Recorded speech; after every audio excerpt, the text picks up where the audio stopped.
Hey guys, it's Steve with Montana MuSINGS Outdoors, and it's time for another Sunday Night Live. So, I don't know if you're out there watching football or what the heck you're doing, but I did put up a post here a little bit ago saying that I was going to go live, and I kind of wanted to talk about what gun you are going to buy for yourself for Christmas. So, I don't know if any of you guys are doing that, but AG23 Reviews, how you doing, man?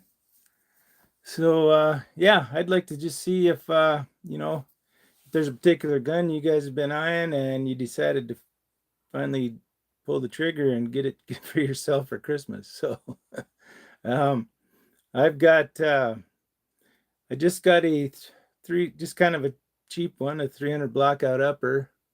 Um, G23 is thinking about getting a Chiappa Rhino in 40 Smith and Wesson. That would be fun. That's an interesting gun for sure. Yep. But anyway, the if we I was just happened to look on the internet here too, and I was came across an article by Outdoor Life, and they had the top 11 guns for 2025 listed. And so, when we get further into this and stuff, we might go through them and see if there's something that you have already seen and possibly gotten, or it's something that maybe is on your wish list. So we'll go through those here after a bit. But we, yeah, anyway, I got myself, I just went on Bear Creek Arsenal and got myself a 300 blackout upper, 7.5 inch barrel, and stuck the suppressor on it. And it's just a ton of fun to shoot. And I got the one with the side charging handle, and I really like that. Just ordered this is Eric 720. Just ordered a Browning X-Bolt Mountain Pro 24-inch 6.8 Western. You are the man. Yes. that that makes me happy. So, and that 6.8 Western is going to make you happy. So, um, yeah, that's of course, you guys, most of you know who follow my channel know that I've been pushing the 6.8 Western for quite a while now, and gone through some different guns. And I really like the Browning X-Bolt 2 a lot, and I like the sequence that I was able to finally find. And apparently, there's none left out there. So I've said before, I think I got the last one in existence. So unfortunate for people who have been looking for them, because I've had people mention just recently too that they just can't find them. They're not out there. And if somebody does have one, I don't know why you'd let it go. So G23 is thinking about building a 7 PRC as well. That is, that's a fantastic round. It's obviously a Hornady designed competitor to the 6.8 Western, a little heavier, just the next jump up caliber. But that's a formidable round. I wouldn't be afraid to take just about anything. I mean, if you can do it with the 6.8 Western, you can do it with that. So, and if you're able to find the right powders, if you're a hand loader, uh, it's gonna do great. You're gonna get that 3,000 feet per second. So with, I think, what is it, the 175, I think it is, that you're trying to do that with. So yeah, no, that would be fantastic. And any particular company that you're looking at building it for you, I'd be interested to hear that. So, but no, it's I'm just super happy with mine. I just wished I was able to knock down an animal with it this fall. It just wasn't just a bad year. Didn't have any luck at all. So I don't know. Um, but and as maybe you've seen, there's did give a report on the harvest numbers in Montana here. Kind of did a week a region per day here for about 5 or 6 days this week. And then of course the news came out that they're going to cut back on non-resident tags in Montana. But it's basically a drop in the bucket, but it's something. It's still going to cost the state $1.8 million that they're going to have to try to come up with somewhere. So I imagine, just like everything, we'll be paying to make up the difference eventually. But we do have to do something to get the numbers up more. I mean, I do see plenty of deer around. Like when I was coming back from, I did a little bit of a video coming back from my hunting trip and was just pulling into Augusta. And going through Augusta, there was just on the outskirts of town, there was whitetails everywhere. And I don't know why I couldn't have saw those where I was hunting. But anyway, you definitely handle it. That's going to be a great advantage for you. So I can see, I can see that.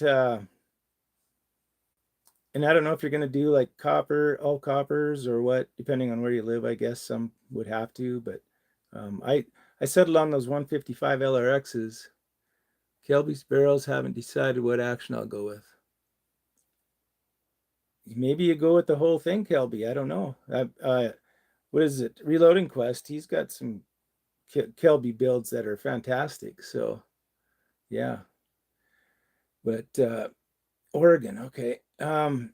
Yeah, it's I don't know. It just, and then I talked to a guy when I was doing that. He answered one of my videos on the numbers over there in the Region 1 Kalispell area, and he said their whitetails are so thick they're just more of a pest. They're probably having and insurance companies aren't probably too happy either because they have a lot of deer accidents, I think. So, but yeah, it just depends where you're at. I see deer around here all the time. I saw, one video I saw 6 white-tailed does while I was out hunting, and of course they were on the run. But so I might do that, but thinking about building it up myself. That's part of the fun of all of this stuff. If you have the equipment to do it and the wherewithal, it's very satisfying to do that kind of stuff. But my first, ARs are just they're so much fun to build, and they're pretty easy to build too. Once you've done one, it's a snap. So there's a couple of parts of the process that are a little bit frustrating sometimes with the little detents and springs and stuff, but it's still, when you get done, it's fun. So I have to be careful because of elk. Careful because of elk. Yeah, I don't know. I don't know why you'd have to be careful, but anyway, I didn't bring my mic, so hopefully you guys can hear me good. But it's 7PRC is a great round. There's so many of them out there, and they do a good job. So, but you know me, I'm just gonna push that 6.8 Western. So everything loud. How's it going, man? Hello. Good to see you in here. So yeah, no, it's been kind of fun trying out that 300 blackout and just getting back into that a little bit, especially the suppressed stuff, hand loading the 190s, Hornady 190s, sub X's. And Ricky YD Tex says hi. How you doing, guys? But hey, and if you know anybody that you might be able to share this with and get them to come in here that's not subscribed to my channel, I could use the help trying to get to 1,500, and we're not that far away. So it's getting close. It's getting close. Trying to get there before the end of the year. So, and if I do get there, I do have 52 pieces of nickel-plated 6.8 Western brass that I'm going to give away. So if you hadn't seen that video, that's what's going to happen if that gets there. And instead of doing a random, because there's so many people that may not obviously have a 6.8 Western, I'm going to do something like a comment section where you tell me why you need 6.8 Western brass, and do your best story, I guess, and try to convince me that you got to be the winner. I think that would be the best way to do it, because then I know it's going to somebody that's really going to need it. So that's kind of what I'm trying to. Tony Young, there you. Good to see you in here, Vincent Moore. Everything loud. Nephew has a 7 PRC. It's been having to take a hammer to get the bolt open with the factory ammo. Wow. 6.8 Western is the way for sure. Right on. So have you tried V? Oh, that's going through kind of fast. I don't know if I can. Let's see. Tony says, hey there, hope you're having a great evening. You've been cranking out the content. Yeah, it's of course it's kind of slower time of year, so I do have a little more time, and I'm trying to think of other things that I can do that people might be interested in. So these reports from FWP, I've got a pretty good amount, a good feedback on that stuff. So of course that's over, but there's always news coming out of there on mountain lions and that kind of stuff that I could probably, and even things that are coming up with new hunting season stuff too. So hope you guys don't mind. I might miss some of the comments here. Oh, Vidibori N565 and the hand loads. No, I haven't. I'm thinking, because I was just reading about like Reloading Weatherby says that N570 is too slow. And I was just reading in one of the magazines that I had here that N565, and this was from the Vedivori company, and they said N565 is actually a little slower burning than N570. And I don't know why that doesn't make sense to me. I don't know why they would have it numbered that way. I know some people have tried 568 as well, but Reloading Weatherby says N560 is the ticket. So, if I get some Vedivori, that's what I'm going to try first. But I'm having really good luck with MagPro. It's shooting those copper bullets really well. And this is Craig on. I'm up to, yeah, I don't know anything about that. Yeah. So I've already posted reloading data. Yes. I just think that the MagPro, like if you found something that's working, I've got plenty of powder. It'll probably last me the rest of my life. And it's going to be, I'm obviously I'm probably averaging around 3/4 inch groups with it and getting a little over 3,100 feet per second with the 155 LRXs. So, and that's pretty good. I don't know if you could do a lot better than that with a bit of Ori. We just have to try it, I guess. But that's you are going to need mods, Montana. I guess you're right, because I have seen this kind of stuff before, and I'm not really up on that kind of stuff. So I don't even know how to set up a moderator. So maybe you could help me out. But yeah, there's a few things that could be filtered out for sure. So I have taken 2 lions, 5 whitetail, 1 mule deer, 6 bears with the 175 Sierras going 3,100, and it absolutely hammers. That is really good speed with the 175s. That's amazing. And that's with the 565. I'm taking it. So I have some 170s with N565 and haven't had time to send them yet. Oh yeah. Oh, that should be good too. That it should work. I mean, it's whether it's a little bit slower, a little bit faster. It's as long as your gun shoots it and you're getting the velocities you want. Reloading Weatherby is always saying you want to get the 100% burn of the powder and all that stuff. And yeah, ideally that would be best because you're going to keep your SDs down. But sometimes you just have to do what you can with what you got. That's what I've done. So, because you can't afford to just keep going out and buying stuff and testing.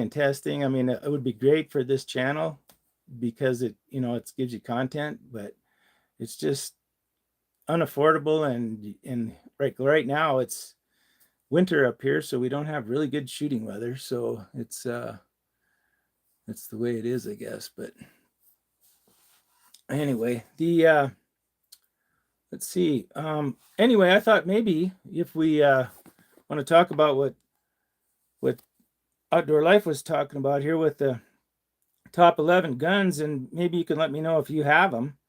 Is their number one was the Accuracy International ATXC, and it's a chassis type gun, and obviously probably used more for PRS type stuff. And it's a fantastic, looking rifle. And says here that they have this one that they tested was in a 6 Creedmoor, and that would be a scooting machine right there. That's one neat cartridge. Sectional density at 317 with 170 grain is pretty sweet. Any chance it could push 3,000? Yeah.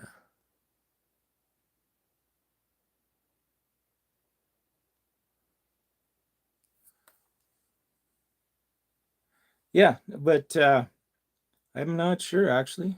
170s it should. Yeah. So, and then number 2 was the Christensen Arms Evoke.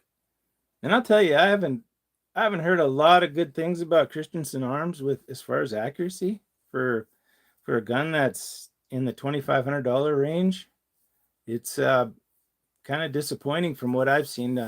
Jim at Backfire, he's tested I think 3 different ones, and they were all horrible. So, and I've seen a couple other ones that way too. So I think Christensen Arms was a locally owned type company that was bought out, if I remember right, by a bigger company, and then everything just goes to heck. So Reloading Weatherby also makes fun of my short barrel and suppressor. I hate getting stuck in the trees with those mountain hikes.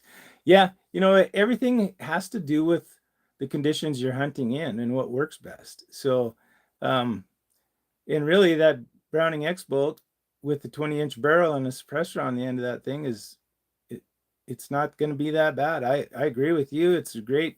And the velocities weren't that bad. You're still going to get somewhere in the neighborhood of probably 2850 or so. I think I had some that I tested, and these were the 165 ABLRs, and they were really close to 2,900 feet per second. So, and that's not bad out of a 20-inch barrel, and that's a damn good bullet. So, there should be 3 dots by each person's name. You can click on that and add mod status. Oh, okay. I don't see the dots on here. I'm on my, these vertical lives are on my phone, and so I'm not seeing the 3 dots. But I'll have to work on that and figure it out. So, yeah. Thoughts on AR pistols? Well, as a matter of fact, I was just talking about my 300 Blackout here just a little bit ago, and I love them. I was talking about the Bear Creek Arsenal one with the side charge. I really like that way better than the original, charging handle on those things. So that is pretty sweet. I like that. It's so much handier, especially if like on that thing, I don't have a scope. I have a red dot, but still, if you were even on like they make them in 240, like in the 308 platform, they make it in 243, and I think they make a 24-inch barrel on a 6 arc, I think, with an upper on that, and a side charge handle on that with a long range scope on it. That'd be pretty sweet if it shoots worth a crap. So, and I don't think they're that bad. So, I have a Christian 6.8 Ridgeline FFT. They're all still local and privately owned. I also have a 6.5 Creedmoor that son shoots in it. I'm in 2-on-2 on shooters for Christensen. So you have had good luck with them. That's good. That is good to hear. Touch the name, forgot it was on the phone. Oh, okay. Gotcha. I'll give it a try. Oh, so I can pin, report, or remove. Okay, gotcha. All right. Okay.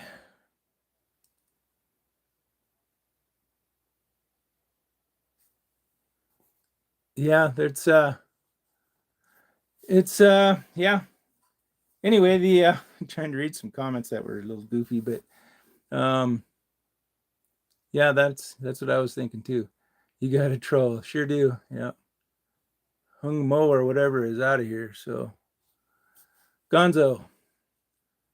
And oh, anyway, let's move on to the next one. Because the next one I think is something that a lot of people would like to have. And that is if they had magazines that I think that weren't proprietary. I don't, maybe this one isn't, but it's the Tikka T3X Ace Target. And that looks like, of course, I shoot a little PRS, and so I'm getting a 6GT built, which isn't done yet, but that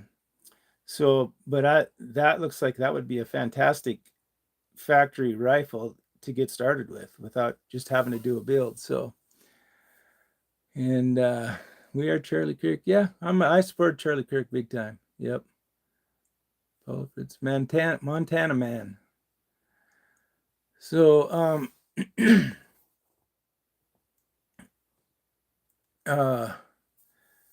that's the third one anyway. So if you guys have anything that you like about that T3X, or if you happen to have one, Tikkas have a really good reputation. I know Unknown Munitions builds tons of their guns on the Tikka action.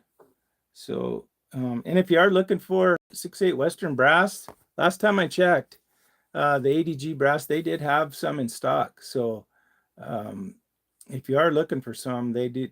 I think that was about a week ago. I checked it and they had 87 boxes left. So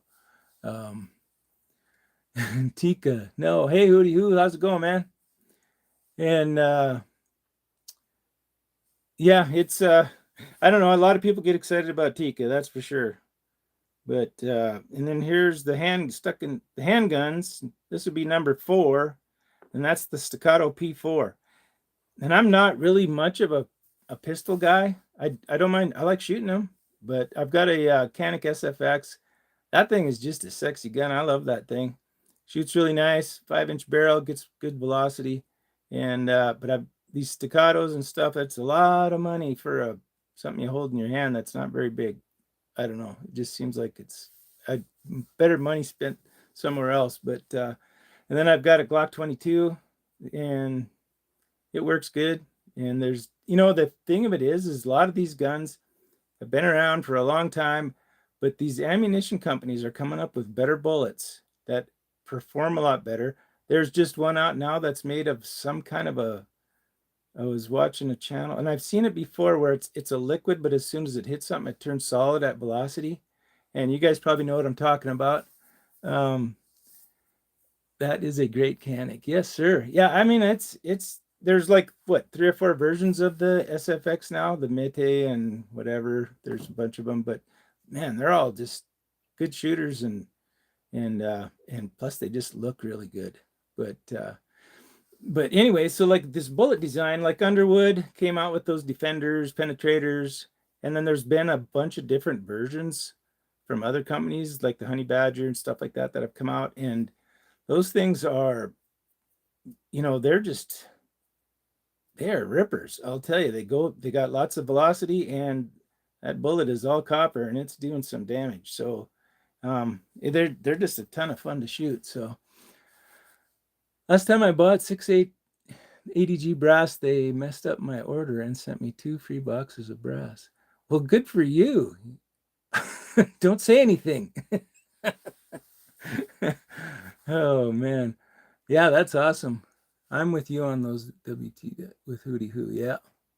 I just bought ADG 6.8 from Midway today. Oh, they got some in finally. Oh, that's good, because I checked not too long ago and they didn't have any. So yeah, that's good.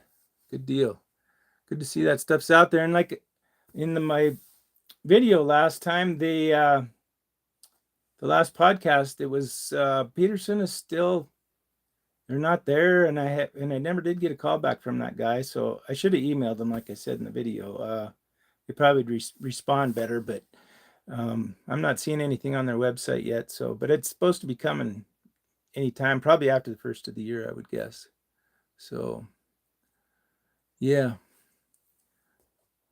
But anyway, let's move on to the next one. Great gun by Ruger. It's the new Ruger RXM, and I think if I remember it, that's a pretty nice budget pistol. It MSRP's for $499, which is, not bad. And I'm sure you get it a lot cheaper than that. So, but that's another one that made the top list. And best concealed carry gun, the HKCC9. That thing's a compact little thing for sure.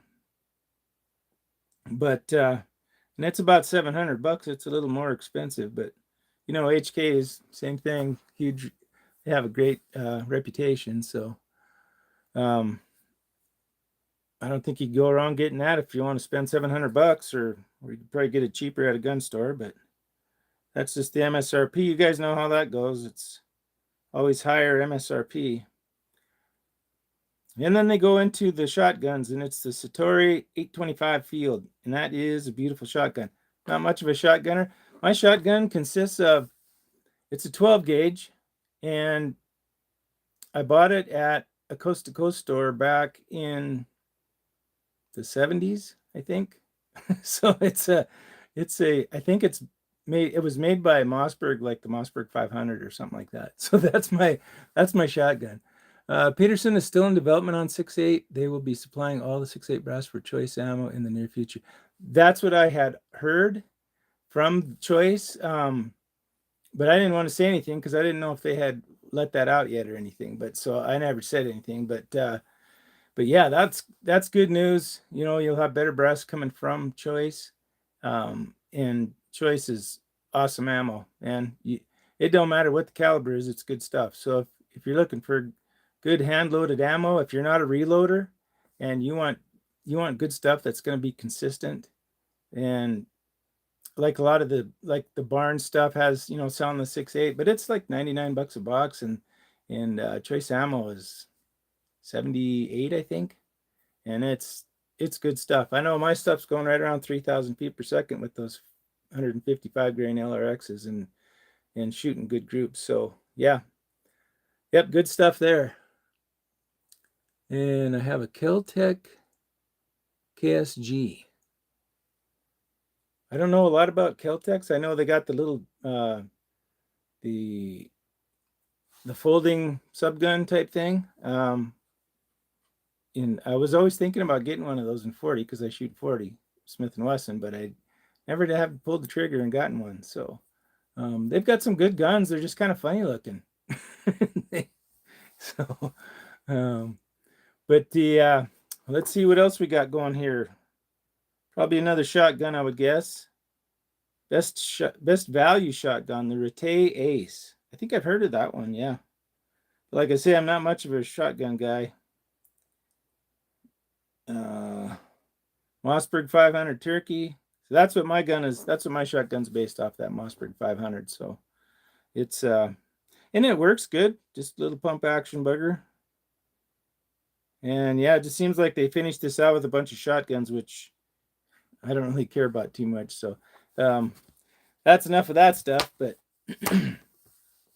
anyway, yeah, if it's been about almost a half hour here, guys. So I'm just gonna probably sign off and wish you guys have a really good week next week. Everybody be safe at work, and we're getting close to Christmas, and hope you guys can spend time with your families and all that kind of stuff, and everybody's doing well, and hopefully you all get the gun that you wanted for Christmas. So thanks for coming in here, guys, and we'll see you. I don't know about next Sunday because it'll be kind of during the holidays, and nobody will probably want to listen anyway. So we'll probably see you in a couple weeks or something like that. So all right. Have a good one. Thanks for coming in, guys. I sure appreciate it, and we'll catch you in the next one. So see you later. Thanks for watching Montana Musings Outdoor Channel.